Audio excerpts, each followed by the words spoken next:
কি আজকে আমরা অ্যানালাইসিস করব মেজর হাফিজ রেনিয়া।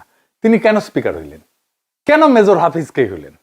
এইটার আগে আমরা জানি নি মেজর হাফিজ কে।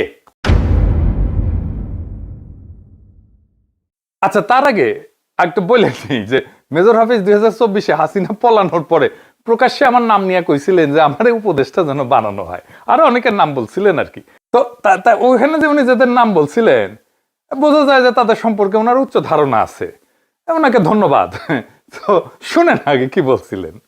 যেমন ডাক্তার পিনাকি ভট্টাচার্য, যেমন প্রফেসর সলিমুল্লাহ খান, সাংবাদিক কনক সরওয়ার, আরও দেশে বিদেশে অনেক দেশপ্রেমিক, মোহাম্মদ ইলিয়াস, সাংবাদিক ইলিয়াস, তারা জনগণকে সংগঠিত করেছে।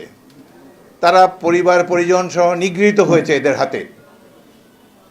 এই ধরনের ব্যক্তিরা যারা বিপ্লবকে সংগঠিত করার জন্য, জনগণকে সুসংগঠিত করার জন্য ভূমিকা রেখেছেন, এই ধরনের ব্যক্তিদের নিয়ে গঠিত হলে আমরা আরও আশ্বস্ত হতাম।